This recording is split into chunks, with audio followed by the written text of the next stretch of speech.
Good evening. You're watching Left, Right and Centre this Friday night. I'm Nidhi Razdan. Tonight, outrage grows after it emerges that in as many as 3 mock drills in Gujarat, Muslims were projected as terrorists wearing skull caps and chanting Islamic slogans.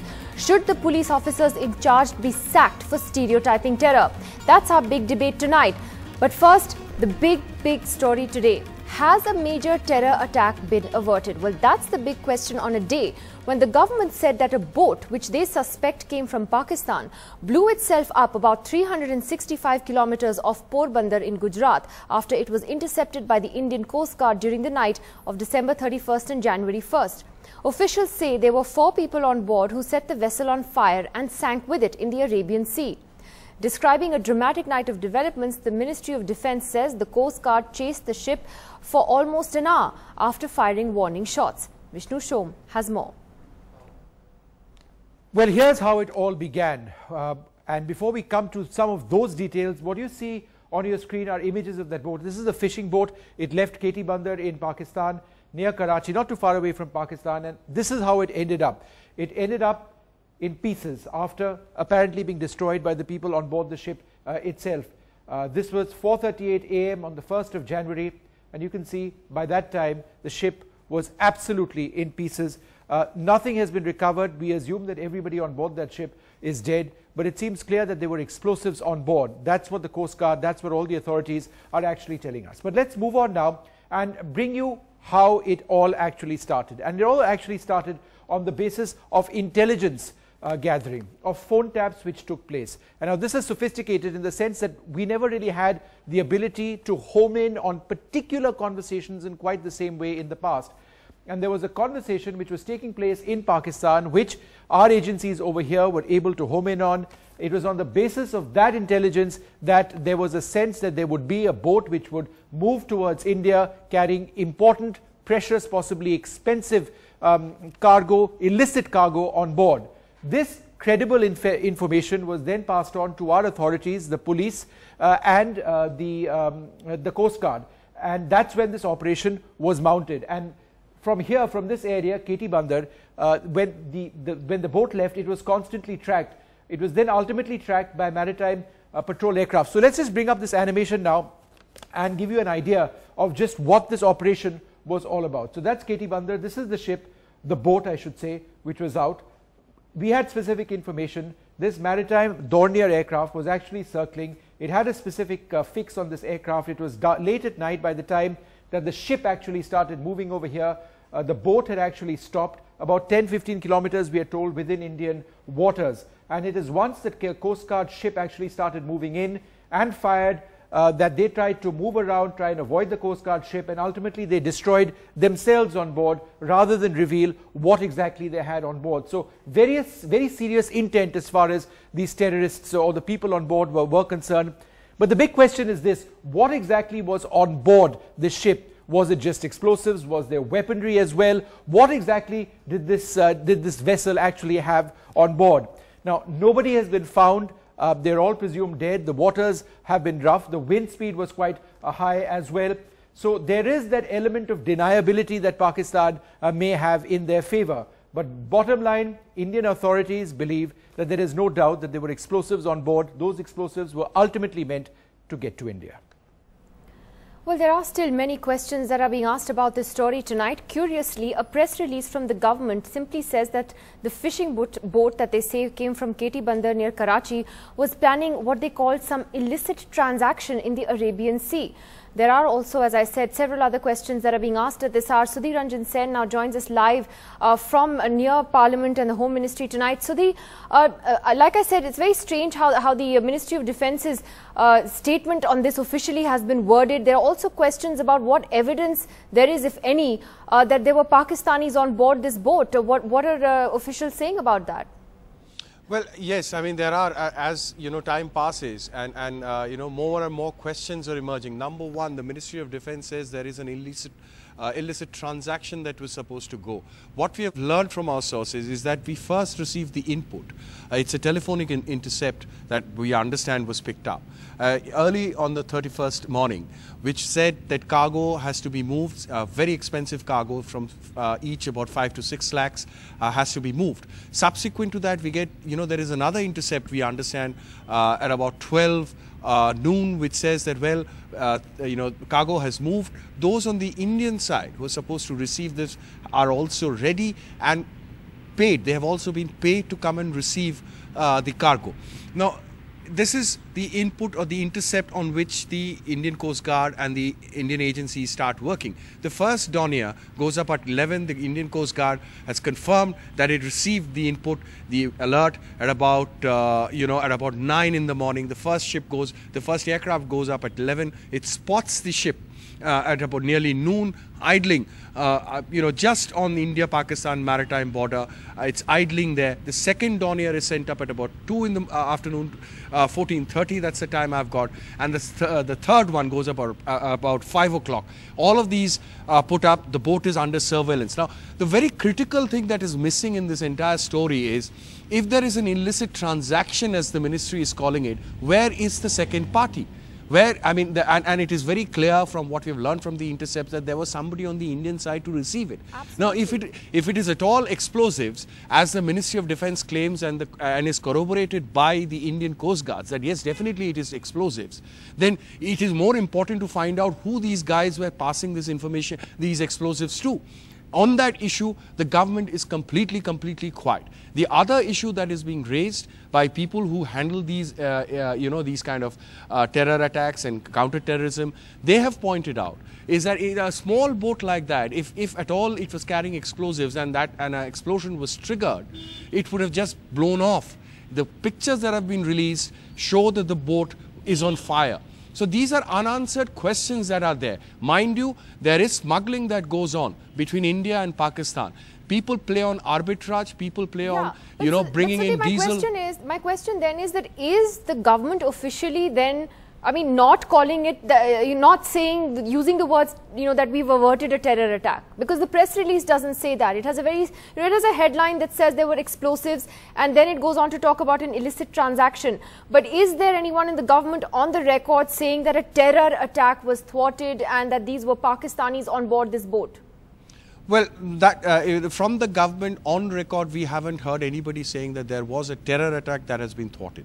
Government says, the government release, the Ministry of Defence release clearly says, and its headline as saying that laden with explosives. But subsequently, as you read through it and as we went around checking, all these questions are coming up. Nidhi. All right. Well, interestingly, a statement from Manohar Parrikar, the Defence Minister, has also just been released, and I'll just read out this one-line statement which simply says that the Defence Minister has complimented the Indian Coast Guard and those involved in this operation for intercepting the rogue vessel off the coast of Gujarat in a timely and precise manner, thereby averting a possible danger. So that has also really left it vague as to the nature of what this danger was, what kind of boat it was, who was on board. I think those are serious questions that will continue to be asked, but it is entirely possible that a major strike and a major attack has also possibly been averted as well. Well, moving on to the other big story today, outrage has grown after it emerged that in as many as 3 mock drills in Gujarat, Muslims were projected as terrorists wearing skull caps and chanting Islamic slogans. The Chief Minister yesterday had admitted that religion should not be linked to terror and that the matter should be closed. But the opposition says it's not enough. From Surat to Kevadia Colony in Narmada district to Morbi in Saurashtra, 3 different locations in Gujarat, the same stereotyping in anti-terror mock drills carried out by the state police last week. After the video showing dummy terrorists wearing skull caps in Surat and Kevadia, a third controversial video has surfaced. Shot during a mock drill in Morbi, it shows a dummy terrorist chanting Islamic slogans. तो primarily ये जो चीज़ है ये नहीं होनी चाहिए और that was an avoidable mistake by police officers. इस मामले में एक प्रिलिमिनरी लेवल पे हम जांच करवा रहे हैं और अगर ये डिलिबरेटली कुछ हुआ है या तो किसी ने जानबूझ के किया है तो we will take strictest of the action against that. Reacting on the Surat mock drill, Gujarat CM, who earlier said it was wrong to link religion with terror, chose to remain silent today. Mock drill के ऊपर थोड़ा सा जो controversy चल रही है, इसमें क्या राज्य सरकार का क्या controversy? The opposition Congress has now stepped up its attack. इसके पीछे पूरी आरएसएस की साजिश के तहत कार्यक्रम चल रहा है। पुलिस तंत्र पे तो एक्शन लेना चाहिए, पर साथ साथ में इस पुलिस तंत्र को ऐसे एजेंडा लागू करने के लिए किसने भी ये उकसाया था, इसके भी खिलाफ जांच होनी चाहिए। Former police officers and experts have questioned the rationale behind identifying dummy terrorists, as the terror groups are known to use subtle strategies to disguise their identities. Whatever terrorist attacks have been there in the country, in different parts of the country, we have never seen skull caps or wearing the traditional dress which the community wears. They come in dresses and they merge with the common man, with the public, so that their identity is not disclosed. While the state police probes whether it was a deliberate or an inadvertent error, the mock drills perhaps reflect a wider disturbing mindset to perpetuate stereotypes in the attempt to identify terror. In Ahmedabad, Rohit Ban for NDTV. Well, the question is whether the matter really is closed despite what the Gujarat Chief Minister has said, and whether action needs to be taken against the police officers who were responsible for this, because clearly this wasn't a one-off. It's a series of mock drills that have taken place and have resulted in outrage. Zafar Sareshwala, well-known entrepreneur and businessman, joins us tonight from Mumbai. Mr. Sareshwala has been a strong supporter of Mr. Modi's development policies, and it'll be interesting to see what he has to say on this tonight. Mr. Shahid Siddiqui back with us tonight, the editor of Nai Dunya. Mr. Jainarayan Vyas, senior BJP leader from Gujarat, and Rita Bahuguna Joshi, spokesperson of the Congress. Mr. Sareshwala, let me ask you first. What do you think of this, this entire controversy? We heard the Chief Minister saying that yes, religion shouldn't have been linked to this, but the matter is now closed. Let's move on. Do you believe that that's enough, or that there needs to be action taken against those responsible? Give me a couple of minutes, please, Sure. Nidhi. Because yes, when I came to know about this, when I saw this, I immediately contacted the highest authorities in Gujarat. I also spoke to the chief of the police. They felt it was appalling, and they said that this is appalling. They said this is absolutely not tolerable. But for me here, it is a larger malaise, Nidhi. This is just one-off. But in this country, religious profiling and institutional bias against the Muslims has been for 60 years. I'll give you one small example what level the bias is. In 2006-2007, I received an invitation from Pakistan. It was from an international forum to deliver a lecture on Islamic finance. I was going to go there. My very dear friend Mahesh Bhatt, he said, Zafar bhai, tum akele mat jana, इसलिए कि अगर तुम जाओगे मुझे साथ में ले चलो. बोले हमारे मुल्क की जो मेंटालिटी है, खासतौर से पुलिस की और इंटेलिजेंस की, वो ये है कि महेश भट्ट अगर पाकिस्तान जाता है तो वो कॉन्फिडेंस बिल्डिंग मेजर है, और जफर सरेशवाला अगर जाता है तो ही इज अ सस्पेक्ट. बोले आप जैसे वापस आओगे तो आपको बंबई की पुलिस पीछा करेगी, इंटेलिजेंस वाले आपके पीछे हो जाएंगे. This is the state of affairs of our country, Nidhi. इफ Amitabh Bachchan goes to Pakistan, it is a confidence building measure.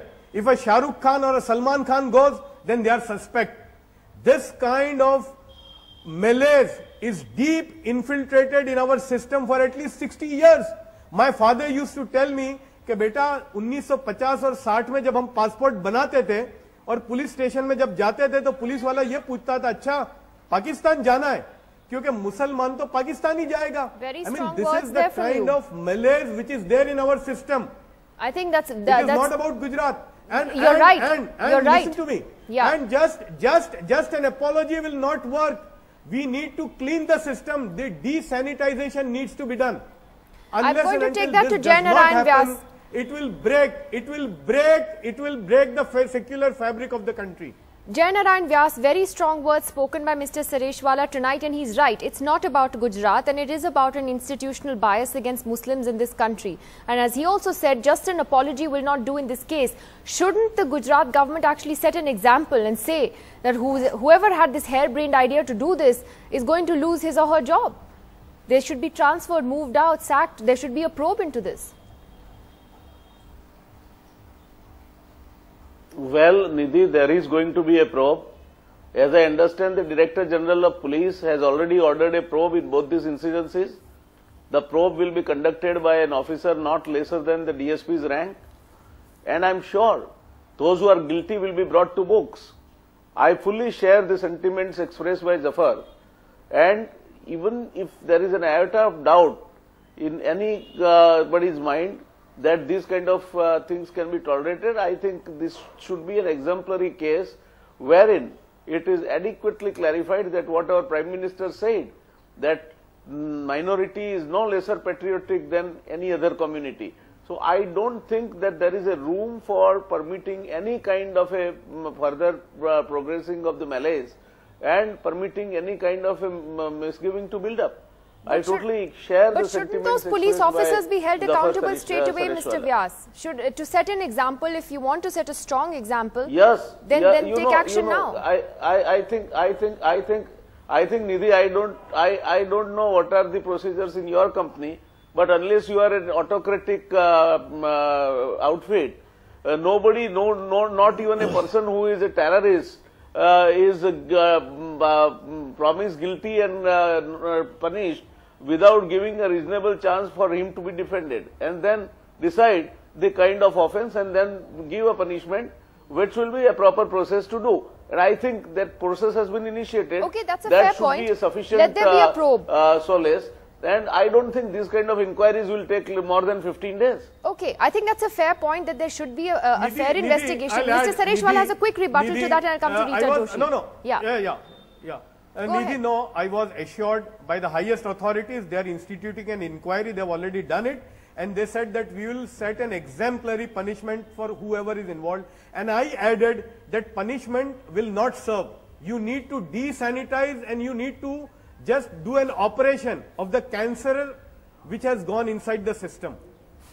Okay, Rita Joshi, then why has the opposition sort of raised the pitch on this issue? Because it seems that the Gujarat government has responded fairly quickly to this and immediately instituted an inquiry into this, so and admitted their mistake. So why not wait for the outcome of the probe? Let's see if action is taken against those responsible, rather than raise the pitch now. If you call this quick, then what is delayed? I want to ask a few questions. The first question is that if they are sincere, then they should have suspended certain individuals who are responsible for this activity. Because no inquiry can be impartial if the officers are all sitting tight. There should be suspension, and then an inquiry should be held. Point one. The second point is, why is the government of India silent? Why did not the Home Minister and the Prime Minister, who are very Twitter friendly, who are very much into the social media, and the Prime Minister who is extremely vocal on every issue, Man Ki Baat, this, that, why is he not saying what is in his mind? Why doesn't he say that what has happened is wrong? Why is he not asking for quick action? You mean to say inquiry in 20 days? What is there to inquire? We know who is responsible for the mock drill. We know who were the people involved. It should be done within 24 hours. And a mere apology will not suffice. See, if this issue had not hottened up for the past 3 days, they would not have acted at all. It is that the nation is condemning. It is that across communal lines, religious lines, all Hindus, Muslims, Sikhs, everybody is absolutely aghast at the way Rita Joshi, I just want to point out one thing though to you before I come to Shahid Siddiqui, which is a Times of India story that I've pulled out from September 9th, 2012 from Nagpur. It says, and this is when your government was in power in Maharashtra, that a section of Muslim activists were extremely angry after their community was portrayed as terrorists during an anti-hijacking mocking drill that was conducted at the Dr. Babasaheb Ambedkar International Airport. This happened when your government was in power in Maharashtra. The same thing happened. So is there hypocrisy here? Is there double speak here? It's happened under your government as well. No, look at the sequence of events in the past 8 months. Look what all has happened. There is a great, suspicion, and there's a lot of fear amongst the minorities by the sequence of events. No, but see, you stereotype Muslims. The police under the NCP Congress government in Maharashtra also stereotyped Muslims under a mock drill. There is an entire story about how angry Muslim intellectuals and organizations were. This happened in 2012 when you were in power. So are you not, Shahid Siddiqui, come in there, that there's double speak on this. I mean, it's across party lines, isn't it? Give me 60 seconds. You give me 60 seconds to respond. Okay, let her, she wants to respond, Shahid. I'll come to you after. I have a right. Yes. Okay, sure. I have a right to give my point of view on this. So first of all, you please tell me how did the government act at that time.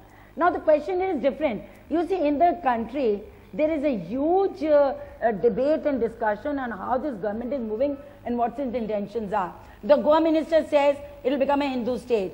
Then a minister, Giriraj Singh, says that the Muslims should go away to Pakistan. Then somebody says Sania Mirza is a Pakistani bahu. Then we have these, you know, people in UP who are saying Ghar Wapsi. And they are you know, when I read details about this anti-hijacking drill in Maharashtra, it was the same thing, skull caps, flowing kurtas. You know, this exactly the same stereotypes were enforced. You can't blame the BJP alone then. Shahid Siddiqui, Nidhi, can I come in? Yeah. No, it is we. Shahid Siddiqui, Shahid Siddiqui's turn. Yes, ma'am. Now, Rita ji, let me speak. You always said, Mr. Siddiqui, ma'am, please let him speak. Now let others speak. And it is we. Ma'am, please, just give him a moment to speak. He's the only panelist who hasn't spoken. Ma'am, please, I'm going to put the mic down. Yes, Shahid Siddiqui, go ahead. Nidhi, this is not a question of Gujarat. It's not a question of this government or that government. I totally agree with Zafar Sareshwala. It's a question of mindset, and mindset has been there for last so many decades, and especially during the Congress regimes in Maharashtra, in Andhra, in Delhi, in Uttar Pradesh, during Samajwadi regimes. It is the police mindset which has been passed on that treat every skull cap, treat everyone with a beard as a terrorist. This is at the back of the mind of a policeman, and that leads to two problems. One problem is that when you look at a Muslim coming back from namaz, or you look at Muslims wearing a skull cap, a policeman treats him as a suspect, as a terrorist.